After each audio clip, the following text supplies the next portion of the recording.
Hi guys, good morning. Good morning to Dubai. Good morning Philippines. So, blessed Wednesday po sa inyong lahat. At last day ng January, ng unang buwan ng taon na ito, 2024. So guys, wala tayong inquiry ngayon. Pero nag-video lang ako para sa pagpapasalamat sa buhay, sa hininga na binigay uli ng Panginoon. So araw-araw natin ipagpasalamat ang buhay, dahil yan ang number one na blessing na binibigay ni Lord, yung ating hininga, yung buhay pa tayo. So yun guys. So pagpasalamat natin yan, at lagi kong pinagpapasalamat sa Panginoon sa paggising ko palagi, na mayroon pa akong hininga para lumaban at magsuporta sa aking mga pamilya at sa mga nangangailangan.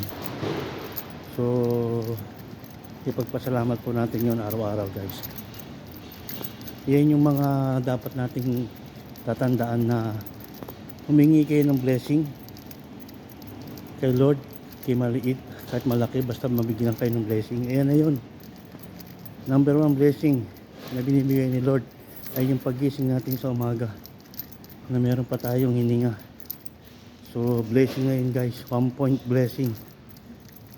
At sa araw-araw na paggising mo, na nakapagtrabaho ka, may hininga ka, may buhay ka pa, so araw-araw na blessing yan ni Lord.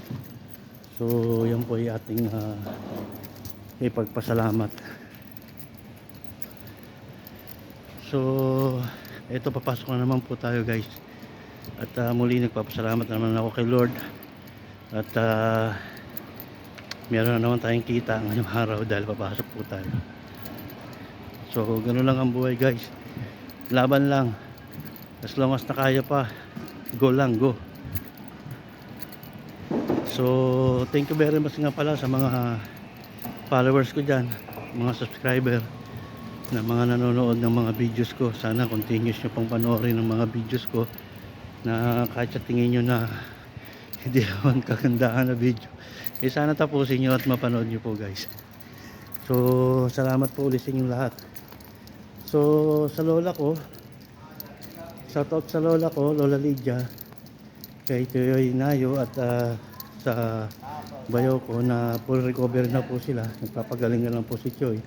Ang lola ko naman is continuous na kumakain na po ngayon at wala na po siyang lagnat. Basta kasi yun lang ang importante doon, lagi may katabi si Lola Lydia, at napapakain ng sa tama, at napapainom ng gatas at ng mga vitamins. So yun lang guys, at salamat po sa inyo lahat. Salamat sa makapanood nito, at mag-share at mag-comment at mag-like.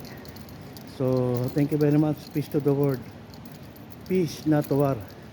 Kapayapaan ang hatid natin sa ating kapwa, sa ating bansa. I love you all guys. Thank you.